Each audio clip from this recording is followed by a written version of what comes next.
오늘 함께 나눌 하나님의 말씀은 잠언 27장 1절에서 2절의 말씀입니다.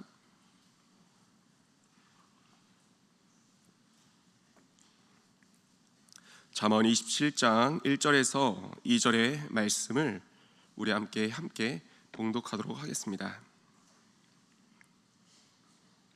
다 찾으셨으면 우리 함께 읽겠습니다. 너는 내일 일을 자랑하지 말라. 하루 동안에 무슨 일을 일어나는지 내가 알 수 없음이니라. 타인이 너를 칭찬하게 하고 내 입으로는 하지 말며 외인이 너를 칭찬하게 하고 내 입술로는 하지 말지니라. 아멘. 이 시간에 마음껏 자랑하세요라는 제목으로 우리 함께 말씀을 나누길 원합니다. 말씀은 오늘 본문은 우리에게 자랑하지 말라고 하였습니다. 근데 제목은 마음껏 자랑하라고 이렇게 말씀을 드려봅니다.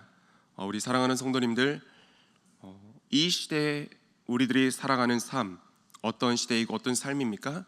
자랑하지 않을 수 없는 시대이고 삶입니다.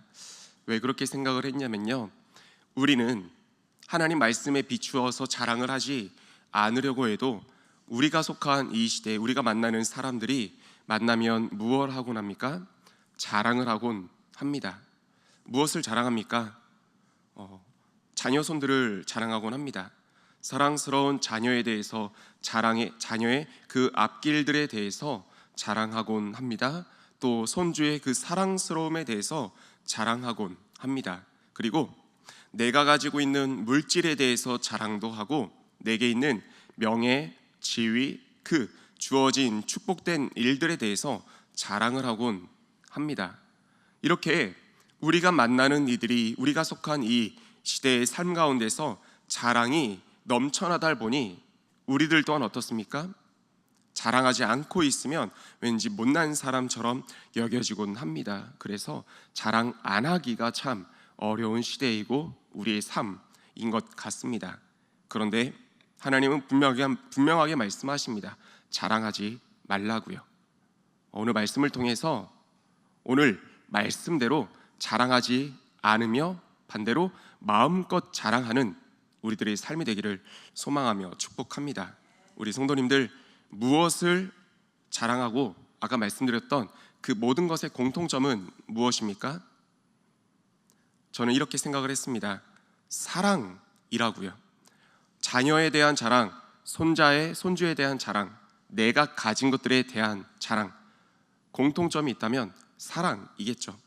자녀를 사랑하기 때문에 자랑합니다. 손주를 사랑하니까 그 아름다움을, 사랑스러움을 자랑하는 것이죠. 나를 사랑하니까 내게 있는 것을 자랑하고 나타내는 것 아니겠습니까? 근데 마음껏 자랑합시다. 무엇을요? 하나님을요. 자랑의 방향과 그 목적이 바뀌게 되길 소망하며 축복합니다. 우리 자녀를 사랑해서 자랑하곤 하였다면 우리 그 대상을 하나님으로 한번 바꾸어 봅시다. 하나님을 사랑해서, 너무나 사랑해서 하나님을 자랑하고도 넘쳐 흐르는 우리 모든 성도님들 되시기를 소망하며 축복합니다. 결론에서 말씀을 드리고자 했는데 양해를 구하지 않고 한 사람에 대한 이야기를 잠시 먼저 드리고자 합니다. 오늘 말씀을 준비하는데 하나님의 그 사랑을 생각하고 묵상하다 보니까 얼마 전에, 이제 몇 년 전에 우리 중등부 그 수련회 강사로 오셨던 한 강사님의 그런 순간의 그 말씀이 떠오르더라고요. 키도 굉장히 크신데 다른 어떤 것에는 욕심을 내진 않지만 이 한 가지만큼은 욕심을 내곤 했다곤 합니다. 그리고 수련회에서는 그 큰 키를 가지고도 의자 위에 올라가서 손을 번쩍 들곤 하였다고 합니다. 하나님에 대한 사랑에 대한 욕심에서요. 저 하나님 최고로 사랑합니다. 최고로 사랑하는 하나님, 다른 어떤 욕심보다 제가 여기 있으니까 절 만나 달라고, 그렇게 하나님에 대한 사랑을 고백하고 하나님에 대한 사랑으로 자랑하고 또 그 하나님 더 깊이 만나고 싶어서 저 여기 있다고 의자 위에 손들고 이제 올라가서 손들고 하였던 한 분이 문득 떠오르더라고요. 사랑하는 우리 성도님들, 그분처럼 우리 성도님들도 하나님을 너무나 사랑하게 되기를 소망하며 축복합니다. 그래서 다른 욕심은 안 내더라도 하나님 사랑에 있어서만큼은 그 마음 뒤처지지 않고 빼앗기지 않는 우리 성도님들 되었으면 좋겠습니다. 그 한 사람 누군지 아십니까? 얼마 전에 우리 교회에 오셨던 장진명 목사님이셨습니다. 중등부 수련회 이제 오셨을 때 그런 말씀을 하셨었는데 몇 년 전의 말씀이 지금까지 제 마음에 남아 있더라고요. 그리고 중등부에서 수련회를 할 때면 늘 초입부에 그 이야기를 전해주곤 합니다. 너희들도 그때 그런 이야기를 한번 기억하면서 손들고 하나님께 나아가 보라고, 저 여기 있다고 하나님을 한번 찾아보라고 그 문득 생각이 들어서 하나님 사랑 관련해서 말씀을 드려보았습니다. 오늘 말씀은 솔로몬의 잠언이지만 히스기야의 신하들이 편집한 내용이라 얘기를 합니다. 히스기야는 남유다의 왕이었습니다. 그리고 그는 하나님을 무척이나 사랑한 왕이었습니다. 그가 왕이 되었을 때 남유다는 하나님의 땅이었고 하나님의 사람들로 구성된 이 땅이었지만 천만이 문란했습니다. 천만이 죄악된 땅이었습니다. 그래서 하나님을 사랑한 히스기야는 그가 왕이 되었을 때 종교개혁을 일으켰습니다. 하나님의 말씀으로 우상들을 다 척결시키고 하나님의 말씀을 바로 세웠습니다. 그러면서 말씀을 다시 한번 편찬하게 되고 말씀을 다시 한번 묵상하게 되는데 이제 잠언 말씀은 또 그 가운데 일부분이라 이렇게 얘기를 하곤 합니다. 자랑하지 말라고 합니다. 히스기야의 신하들이 편찬한 이 말씀, 히스기야 왕 또한 알았을 것입니다. 이 말씀을 알았을 히스기야가 어떻게 지금 행동을 하고 말을 하는지 오늘 말씀을 통해 잠시나마 나눠보게 되기를 소망합니다. 히스기야에게 어떤 일이 있었냐면요, 먼저 이걸 말씀드리겠습니다. 하나였던 이스라엘이 솔로몬 이후로 그 아들로부터 두 나라로 나뉘게 됩니다. 북이스라엘과 남유다로 쪼개지게 되고 10지파가 북이스라엘, 2지파가 남유다를 이렇게 나눠지게 되었습니다. 시간이 흘러서 참 하나님께서 기뻐하지 않은 모습들로 가득했던 북이스라엘, 아수르의 침공으로 말미암아 결국 BC 722년에 멸망하게 되었습니다. 아수르는 당시에 가장 큰 강대국 최나라라고 이렇게 얘기를 합니다. 근데 아수르는 그 기세를 힘입어서 남쪽으로 내려오게 됩니다. 10지파 연합이라 하는 북이스라엘도 그 아수르의 침공을 막을 수가 없었는데 그보다 더 약한 남유다, 어떻게 아수르의 그 공격을 막아낼 수 있었겠습니까? 속절없이 당할 수밖에 없었습니다. 어떻게든 이겨내고 어떻게든 버텨보려고 히스기야는 그 나라는 아수르를 향해서 조공을 바치기 시작합니다. 성전과 그리고 왕궁의 곳간을 열어서 모든 금은 보화를 다 내어줍니다. 근데 그걸로도 부족해서 성벽 그 기둥에 있는 금까지 다 벗겨서 그것까지 다 아수르에 다 갖다 바친 겁니다. 그런데 결국 그 모든 것은 통하지 않고 대군이 몰려와서 이 나라를 감싸게 되었습니다.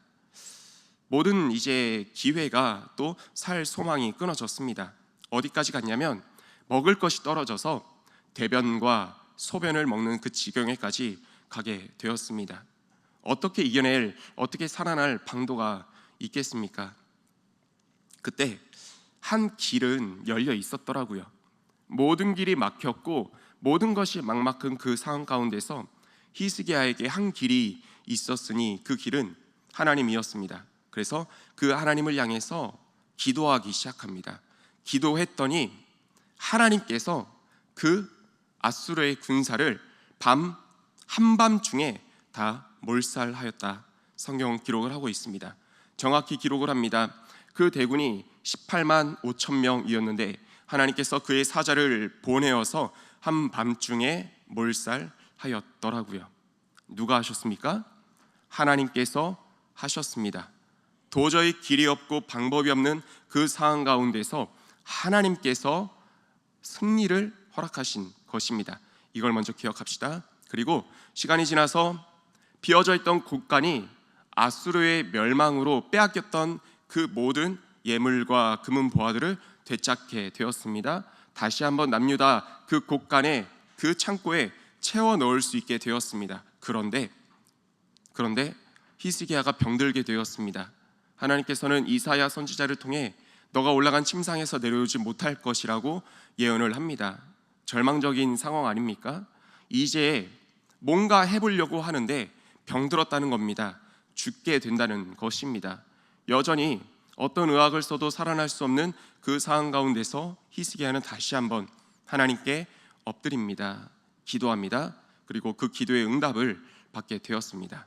그의 삶이 15년이 연장되었을 때 그 소문은 만방 가운데 퍼지게 됩니다. 여기까지 말씀을 드렸을 때 누가 병을 낫게 해주셨습니까? 하나님이 낫게 하셨습니다. 누가 승리를 허락하셨습니까? 하나님이 승리를 허락하셨습니다. 비어져 있던 그 곳간, 이제 그 칠들이 벗겨져서 흉측했을 그 기둥과 성벽들 다시 한번 메워졌는데 누가 허락하신 것입니까? 하나님이 허락하신 것입니다. 여기까지 모든 일들을 하나님께서 이루어 놓으셨습니다. 아마 주변 국가들에서는 의아했을 것입니다. 아마 다 질문을 던졌을 것입니다. 분명히 그 약소국에 불과한 남유다인데 어떻게 그 최강대국 아수르를 이길 수 있었지? 그 왕은 병상에 누워서 꼼짝없이 죽을 그런 시간만 기다리고 있었다는데 어떻게 살아날 수 있었지? 모두가 의문을 던졌을 것입니다. 그리고 그 의문을 가지고 있으면서 또 아수르가 무너지면서 다시 신흥 강대국으로 올라온 바벨론이 사자와 함께 편지와 예물을 가지고 이제 남유다를 방문하게 됩니다. 보길 원해서겠죠. 도대체 남유다에 뭐가 있길래 강대국을 이길 수 있었으며 병상에서 일어날 수 있었을까? 보기 위해서, 듣기 위해서 왔습니다. 그렇게 왔을 때 히스기야가 했던 행동은 무엇이겠습니까? 우리 성도님들께 마음으로 한번 질문을 드려보겠습니다. 우리 성도님들께서 만약에 이 상황 가운데 놓이신 히스기야라고 하신다면 이렇게 바벨론이 그의 사자를 보내왔을 때 그에게 무엇을 보여주셨겠으며 무슨 이야기를 전해드렸겠습니까? 마음속으로 대답을 하셨죠. 하나님을 마땅히 자랑했어야만 했을 것입니다. 그런데 히스기야가 했던 그 행동과 그 말들은 그와 정반대였습니다.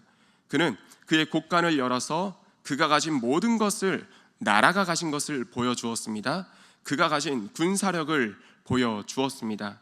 그리고 누구를 자랑했습니까? 자기들이 가진 것을 자랑했습니다. 바벨론이 그 모든 것을 보았을 때 어떤 생각과 어떤 말들을 했겠습니까? 말씀에 기록되지 않아서 조심스럽게 추측과 말씀을 드려보지만 저는 이렇게 생각했을 것 같습니다. 에게 이걸 가지고 저 아수르를 이겼다고? 에게 이 정도를 가지고 그런 의학의 힘을 이겨내고 죽음을 이겨냈다고? 그리고 이 생각처럼 바벨론은 후에 남유다를 침공하게 되고요. 그의 BC 586년에 북이스라엘과 마찬가지로 바벨론에 의해서 모두 멸망하게 됩니다. 히스기야가 모든 것을 자랑했을 때 하나님은 이사야를 통해서 다시 한번 이야기하셨습니다. 너가 보여준 모든 것들 바벨론에 다 빼앗기게 될 것이라고요. 그리고 그 말씀처럼 실제로 다 빼앗기게 되었죠. 말씀을 준비하면서 너무나 큰 아쉬움이 남았습니다. 만약에 히스기야가 하나님을 높였더라면, 하나님을 자랑했더라면 어떻게 되었을까? 당시 이 고대 문학 속에서 나라들의 전쟁은 단순히 군사력에 있지 않았습니다.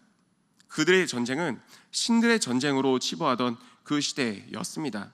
바벨론은요, 그 시대 가운데서 그걸 알고 있기 때문에 남유다를 방문한 것이었습니다. 어떤 힘이 있길래, 어떤 뒷배가 있길래 이 큰 일을 이룰 수 있었지? 근데 막상 와서 보니까 그의 신에 대한 소개는 하나 없이 가진 군사력만 보여주는 것이었습니다.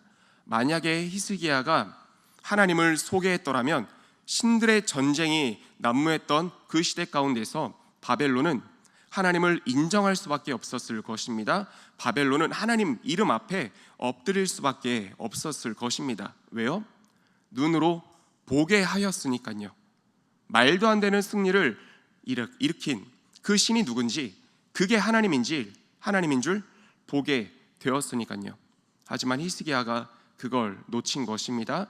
그 결과, 그 끝은 멸망이었습니다. 사랑하는 우리 성도님들, 한 사람의 자랑이, 한 사람의 연약함과 한 사람의 이 실수가 한 나라를 멸망으로 몰아가게 되었습니다. 사랑하는 우리 성도님들, 축복하며 나아갑니다. 삶 가운데서 무엇을 자랑하고 계십니까? 축복합니다. 하나님을 자랑하십시오. 내게 있는 것, 내 것이 아니라 하나님께서 주신 것이기 때문에 마땅히 하나님을 자랑하는 삶을 살아가십시오. 그러면 하나님께서 오늘 본문의 2절 말씀처럼 내 입으로 굳이 나를 자랑하지 않을지라도 내가 내게 있는 것, 하나님이 주신 하나님을 자랑하게 되면 다른 타인의 입술을 통해 여러분을 높이시게, 또 여러분을 세우실 줄 믿습니다. 우리 담임 목사님을 통해서 자주 듣는 말씀 있지 않습니까? 하나님께서 낮추시면 내가 아무리 나를 높이려고 해도, 또 세상의 힘으로 나를 높이 세우려 해도 하나님이 낮추시면 더 세워질 수 없으며, 만약에 하나님이 세우신다면 세상이 아무리 끌어내리려 할지라도 하나님이 높이셨기 때문에 그렇게 끌어내려지지 않는 삶이 된다고요. 하나님을 높여보십시오. 그러면 하나님께서 기뻐하심으로 하나님께서 우리 성도님들 그 삶을 기뻐하실 줄 믿습니다. 들어 세워주실 줄 믿습니다. 타인의 입술을 통해 칭찬하시며 자녀 손들을 칭찬하시고 자녀 손들을 도리어 하나님께서 높이 세워주실 줄 믿습니다.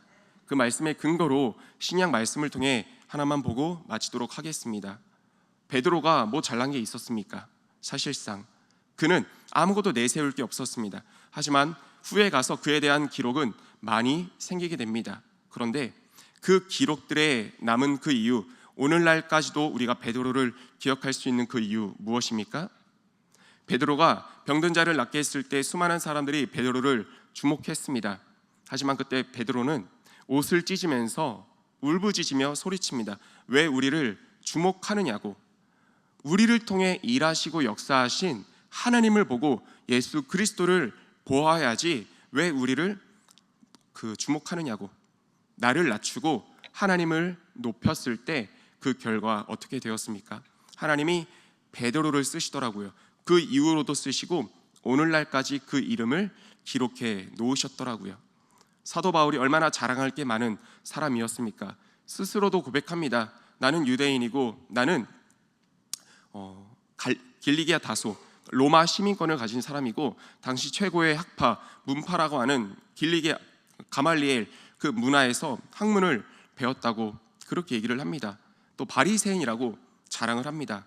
근데 진짜 자랑, 자기에게 모든 것을 주신 하나님을, 예수 그리스도를 만나고 나서부터는 그 모든 것을 배설물로 여기고 오직 단 하나, 하나님을 자랑하는 인생을 살아가게 됩니다.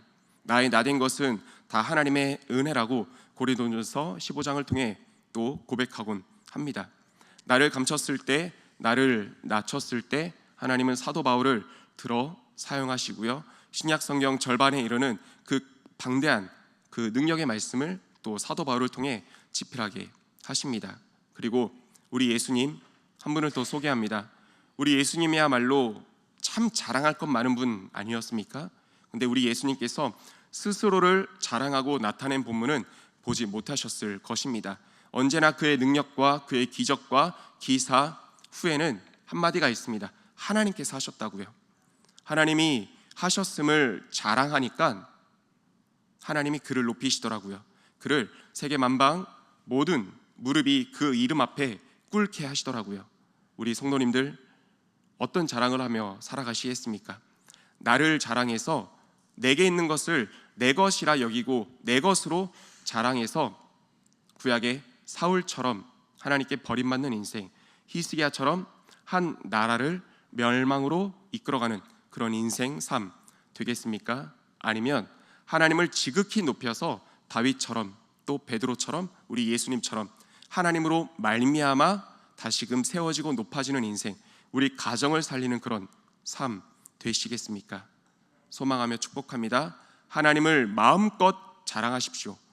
자랑하고 싶지 않습니까? 하나님을 너무나 사랑해서 사랑의 하나님을 내게 주신 그 모든 것에 대해서 하나님을 자랑하며 마음껏 살아가십시오. 그래서 하나님으로 말미암아 마음껏 세워져 가는 우리 모든 성도님들 되시길 주님의 이름으로 축복합니다. 함께 기도하겠습니다. 먼저는 회개하며 나아갑시다. 하나님, 내게 있는 것은 내 것이 아니라 하나님의 것이고 하나님께서 주신 것이었는데 잊고 나를 나타내곤 하였습니다. 잊고 나를 자랑하곤 하였습니다. 지난 시간들의 나의 자랑에 대해서 먼저 회개하면서 이 시간 선포하며 결단합시다. 하나님, 이제는 주님을 자랑하는 인생이 되겠습니다. 마음껏 자랑하고 마음껏 주님을 높이는 삶이 되겠습니다. 우리 결단하는 마음 가지고 주여 한번 외치고 통성으로 기도하겠습니다.